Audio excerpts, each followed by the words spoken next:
Hay historias en la Biblia que estremecen el alma no por la magnitud del castigo, sino por la profundidad de la enseñanza que revelan del corazón de Dios. Una de ellas es la historia de Moisés, el hombre que habló cara a cara con el Altísimo, aquel que vio la zarza arder sin consumirse y escuchó la voz que dijo: «Quita el calzado de tus pies, porque el lugar en que tú estás, tierra santa es». Éxodo, capítulo 3, verso 5. Un líder incomparable, un profeta que intercedió por un pueblo rebelde, un siervo que soportó el desierto, las murmuraciones, el cansancio y la soledad, y que, sin embargo, no pudo poner un solo pie en la tierra prometida. ¿Cómo puede ser que aquel que condujo al pueblo hasta los límites de Canaán no pudiera entrar? ¿Cómo entender que después de tantos años de fidelidad, el último paso le fuera negado? Esta historia no solo habla del rigor de la justicia divina, sino también de la ternura de un Dios que enseña a través de las lágrimas. Un Dios que, aunque corrige, no abandona, y que tiene preparado para sus hijos un destino más alto que cualquier sueño terrenal. Durante 40 años, Moisés caminó entre el polvo y el fuego. Desde Egipto hasta el monte Sinaí, desde las tiendas del campamento hasta la presencia misma del Señor, fue testigo de milagros que pocos ojos humanos han contemplado. Vio abrirse el mar, caer el maná, brotar agua de la roca y descender la gloria divina en el tabernáculo. Pero también fue testigo de la dureza del corazón humano, de la obstinación de un pueblo que, aunque libre, aún amaba las cadenas. Moisés no solo guió un pueblo, cargó sobre sus hombros el peso de una nación entera. Cada queja, cada murmuración, cada rebelión caía sobre él como un golpe invisible. Era el mediador entre Dios y los hombres, y cada intercesión le costaba lágrimas, noches de oración, y un corazón que aprendió a amar incluso a quienes no querían ser amados. Pero en el libro de Números, capítulo 20, encontramos la escena que sellaría su destino. Y no había agua para la congregación. Y se juntaron contra Moisés y Aarón. Y habló el pueblo contra Moisés, diciendo: «Ojalá hubiéramos muerto cuando perecieron nuestros hermanos delante de Jehová». Números 20 contra 2 hasta 3. El desierto de Sin se llenó otra vez de gritos de descontento, y el pueblo exigía agua como si Dios les debiera algo. Moisés y Aarón cayeron sobre sus rostros, buscando dirección divina, y Jehová les habló con claridad: «Toma la vara, y reúne la congregación, tú y Aarón tu hermano, y hablad a la peña a vista de ellos, y ella dará su agua». Números 20 contra 8. No era una instrucción confusa. No había margen para error. Dios no le pidió golpear, sino hablar. Era una oportunidad para mostrar al pueblo que el poder estaba en la palabra de Dios, no en la fuerza del hombre. Pero el cansancio y la frustración pueden nublar incluso los ojos más fieles. Moisés, agotado por la incredulidad del pueblo, dejó que el enojo reemplazara la obediencia. Entonces alzó Moisés su mano y golpeó la peña con su vara 2 veces. Y salieron muchas aguas, y bebió la congregación, y sus bestias. Números 20:11. El milagro ocurrió, pero no como Dios lo había ordenado. Moisés no solo desobedeció una instrucción, distorsionó el mensaje divino ante los ojos de toda una nación. En su ira, dijo palabras que revelaron su error interior. «Oíd ahora, rebeldes, ¿os hemos de hacer salir agua de esta peña?». Verso 10. En ese instante, el siervo de Dios, el más manso de los hombres sobre la tierra, se colocó, aunque solo por un momento, en el centro de la escena. Lo que debía ser una demostración de fe, se convirtió en un acto de autoexaltación. No era un pecado cualquiera, era una sombra sobre la gloria de Dios. El juicio vino con una solemnidad que cortó el aire del desierto. Y Jehová dijo a Moisés y a Aarón: «Por cuanto no creísteis en mí, para santificarme delante de los hijos de Israel, por tanto, no meteréis esta congregación en la tierra que les he dado». Números 20:12. No fue un castigo arbitrario, sino una lección divina sobre la santidad y la representación. Moisés, como líder, representaba el carácter de Dios ante el pueblo, y su desobediencia proyectó una imagen equivocada del Creador. El Señor debía enseñar, incluso mediante el dolor, que nadie está por encima de su palabra. La autoridad espiritual no se sostiene por la fuerza del hombre, sino por la obediencia al Espíritu. A veces, las pruebas más difíciles no son las que vienen del enemigo, sino las que nacen dentro del alma agotada. Moisés no cayó por debilidad moral, ni por amor al pecado, sino por un instante de descontrol humano. Y, sin embargo, ese instante fue suficiente para quebrantar un principio eterno. El que representa a Dios debe reflejar su carácter con precisión. A quien mucho se le da, mucho se le demandará. Lucas 12:48. La vida de Moisés estaba llena de fe, pero ese día la fe fue sustituida por el impulso, y el impulso por la ira. No fue la roca la que falló porque Cristo, la roca verdadera, siempre da agua viva. Fue el corazón humano el que se resquebrajó ante la presión. Moisés habló cuando debía oír, golpeó cuando debía confiar, y en esa grieta del alma se coló la consecuencia del pecado. Dios no gritó, ni lo desechó con ira. La voz divina fue firme, pero impregnada de dolor. Moisés comprendió que su sueño de ver Canaán se había desvanecido. Había llevado al pueblo hasta las puertas de la promesa, pero no cruzaría con ellos. Es fácil juzgarlo desde la distancia, pero ¿cuántas veces hemos golpeado la roca en lugar de hablarle? ¿Cuántas veces, en medio de la frustración, hemos tratado de forzar lo que solo la fe puede producir? El pecado de Moisés no fue un arrebato cualquiera. Fue una advertencia eterna a todos los que sirven, predican o representan a Dios. No se puede glorificar al Señor desobedeciéndolo, ni defender su causa desde la carne. Lo que nace en el enojo puede tener apariencia de justicia, pero destruye el testimonio del cielo. Y sin embargo, en medio del castigo, el amor de Dios seguía intacto. Moisés continuó guiando al pueblo, fiel hasta el final. No se rebeló contra el decreto, no discutió con el Señor, no buscó culpables. Aceptó la sentencia con humildad y siguió caminando. Esa obediencia silenciosa fue su mayor acto de fe. Porque la verdadera grandeza no se mide por cuántos milagros realizamos, sino por cómo respondemos cuando Dios dice, no. El desierto que una vez fue escenario de su poder, se convirtió en el altar de su rendición. Allí aprendió que el liderazgo no consiste en llegar primero, sino en obedecer hasta el final. Su historia no terminó con una derrota, sino con una enseñanza grabada en el corazón de todos los que aman a Dios. No hay privilegio espiritual que nos exima de la obediencia. Moisés había golpeado la roca, pero Dios seguía moldeando su corazón. En esa escena de Meriba no solo se reveló el error de un hombre, sino el rostro de un Dios santo, un Dios que no pasa por alto el pecado, pero que tampoco deja de amar al pecador. El mismo que había mostrado su gloria a Moisés en el monte, ahora le mostraba la profundidad de su justicia. Pero lo que parecía el final, en realidad era el preludio de algo más grande. Dios no había terminado con su siervo. Solo estaba cambiando el escenario. Y mientras el pueblo avanzaba hacia Canaán, Moisés comenzaba un viaje más profundo. El de aprender que la verdadera tierra prometida no se conquista con los pies, sino con el corazón. Así termina la primera mitad de esta historia, donde la obediencia y la debilidad humana se entrelazan en un acto que marcó la historia de la fe. Pero la pregunta permanece suspendida en el aire del desierto. ¿Fue este el final de Moisés? ¿O el inicio de un destino más alto? El sol comenzaba a descender sobre el campamento de Israel cuando Moisés comprendió que su travesía terrenal llegaba a su fin. Había guiado al pueblo durante 40 años por el desierto. Y ahora, desde lejos, podía ver los campos y los valles de la tierra que tanto había anhelado. El libro de Deuteronomio describe aquella escena con una mezcla de solemnidad y ternura divina. Sube a este monte Abarim, al monte Nebo, que está en la tierra de Moab, frente a Jericó, y mira la tierra de Canaán, que yo doy por heredad a los hijos de Israel, y muere en el monte al cual subes. Deuteronomio capítulo 32 verso 49 al 50. Era una orden que contenía tanto dolor como gloria. No todos los hombres son llamados a morir en la presencia directa de Dios. Pero Moisés, aún en su partida, tendría ese privilegio. La roca que había golpeado por enojo quedaría atrás.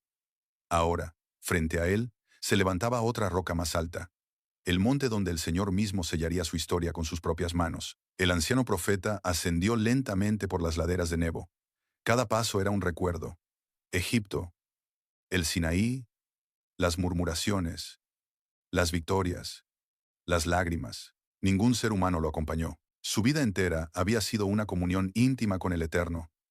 Y también su muerte lo sería. Desde lo alto, Dios mismo le mostró toda la tierra que había prometido a Abraham, Isaac y Jacob. Y le mostró Jehová toda la tierra de Galaad hasta Dan, todo Neftalí, la tierra de Efraín y de Manasés, toda la tierra de Judá hasta el mar occidental, el Negev y la llanura del valle de Jericó.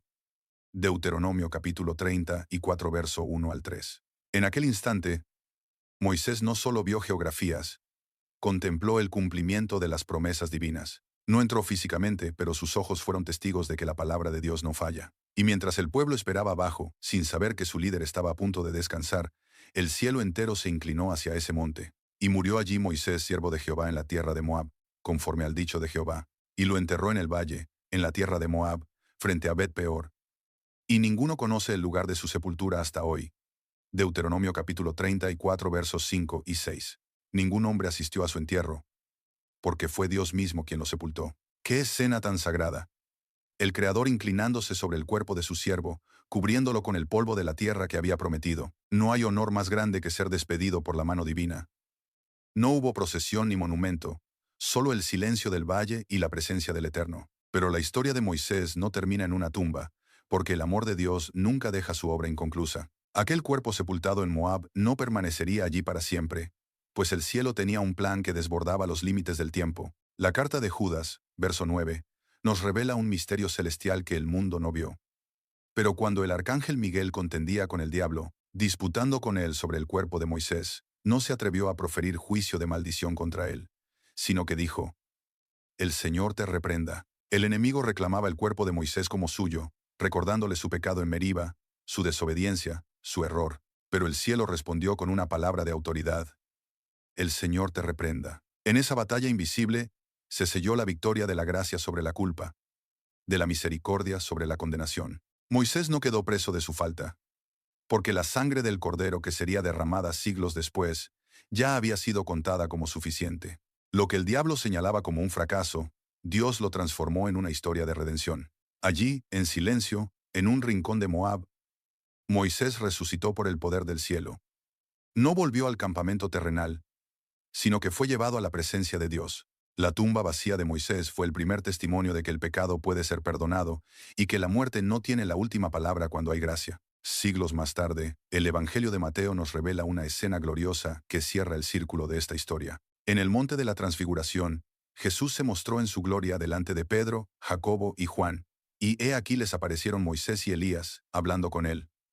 Mateo 17:3. Aquel que no pudo entrar en Canaán apareció en el monte santo de Dios, conversando cara a cara con el Hijo Eterno. Elías representaba a los que serían transformados sin ver muerte. Moisés, a los que dormirían y resucitarían por el poder divino. Allí estaba él, no como un exiliado del favor divino, sino como un testigo de la redención.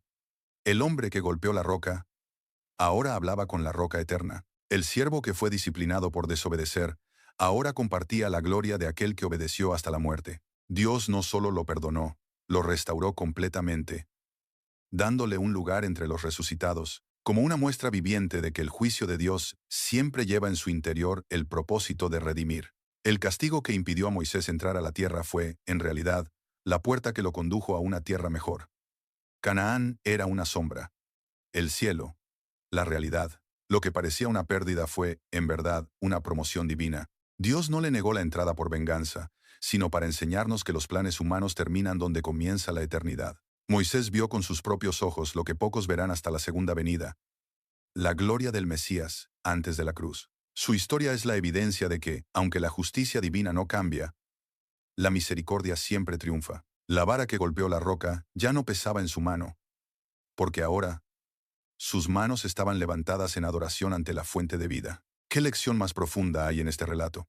Moisés, el siervo fiel, aprendió que el verdadero descanso no está en poseer una tierra, sino en habitar en la presencia del Dios vivo. Nosotros, como él, caminamos por desiertos de pruebas y promesas incumplidas. A veces sentimos que nuestros errores nos han cerrado las puertas de nuestros sueños, que la culpa nos deja al borde de la promesa sin poder cruzar. Pero la historia de Moisés nos recuerda que el Dios que disciplina también levanta, que el que corrige también consuela, y que la muerte no es el fin para quien ha confiado en su gracia. El Señor permitió que su siervo viera la tierra desde lejos, no para humillarlo, sino para mostrarle que las promesas de este mundo son pequeñas comparadas con las del cielo. Cada creyente tiene su monte Nebo, ese momento en el que Dios dice: «Hasta aquí llegas». A veces se trata de un sueño que no se cumple, una meta que no se alcanza, una puerta que se cierra. Pero si el corazón permanece fiel, ese «hasta aquí» no es una negación, sino una transición.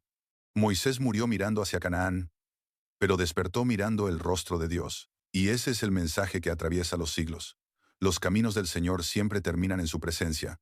Nada de lo que hacemos para Él queda olvidado, y ninguna lágrima derramada en el desierto se pierde en el polvo. La fe de Moisés, aunque herida por un momento, fue vindicada por la resurrección. Porque el pecado puede detenernos temporalmente, pero la gracia nos restaura eternamente. En la montaña de la Transfiguración, Cuando Pedro quiso levantar 3 enramadas, una para Jesús, otra para Moisés y otra para Elías, una voz desde el cielo lo interrumpió. Este es mi Hijo amado, en quien tengo complacencia, a él oíd. Mateo 17, verso 5. Esa voz era la misma que habló en el Sinaí, ahora confirmando que toda la ley y los profetas convergen en Cristo. Moisés no era el centro de la historia. Cristo lo era. Y él lo entendió plenamente en ese monte glorioso. El hombre que un día representó mal a Dios ante el pueblo, ahora se encontraba frente a la perfecta representación del Padre, Jesús. Y en esa comunión celestial, Moisés recibió lo que siempre había buscado: conocer el corazón de Dios, sin velos, sin distancia, sin desierto. Así, la historia de Moisés deja de ser una tragedia y se convierte en un testimonio de esperanza. Dios no lo castigó para destruirlo, sino para mostrar al universo que su justicia y su amor son inseparables. El que corrige con firmeza es el mismo que abraza con eternidad. Moisés no entró en la tierra prometida porque Dios lo reservó para una tierra mejor, un lugar donde ya no habría sed, ni desierto, ni murmuraciones. Un lugar donde la roca no debía ser golpeada, porque de ella brotaba eternamente el agua de vida. Quizás tú también has sentido que tus errores te alejaron del destino que soñabas, que tus palabras o decisiones golpearon la roca equivocada. Pero recuerda, el mismo Dios que corrigió a Moisés es el que te extiende su gracia. Su disciplina no busca destruirte, sino prepararte para lo eterno. Moisés no vio el final de su historia. Fue Dios quien lo escribió con letras de gloria. Porque el cielo es la Canaán definitiva, y cada lágrima en el camino es una semilla de eternidad. El pecado de Moisés nos enseña que incluso los grandes siervos tropiezan, pero también que los que caen en las manos de Dios nunca caen en vano. Así termina la historia. Un profeta que no entró a la tierra prometida, pero que fue llevado a un lugar mucho mejor. Un siervo que falló ante la roca, pero que terminó hablando con la roca de los siglos. Moisés no fue dejado al borde del camino. Fue llevado al corazón mismo de la promesa. Y ese mismo Dios que lo levantó del polvo sigue levantando hoy a todos los que confían en Él, recordándonos que el juicio de Dios puede cerrar una puerta en la tierra, pero siempre abre una ventana hacia el cielo. Si este estudio tocó tu corazón y te hizo reflexionar sobre la fidelidad y la misericordia de Dios, déjame tu comentario con lo que más te impactó del mensaje. ¿Qué lección te deja la historia de Moisés en tu propia caminata de fe? No olvides suscribirte al canal, activar la campanita para no perderte más videos y muchos más estudios bíblicos profundos como este. Y si crees que este mensaje puede bendecir a alguien más, compártelo en tus redes sociales o en tus grupos de fe.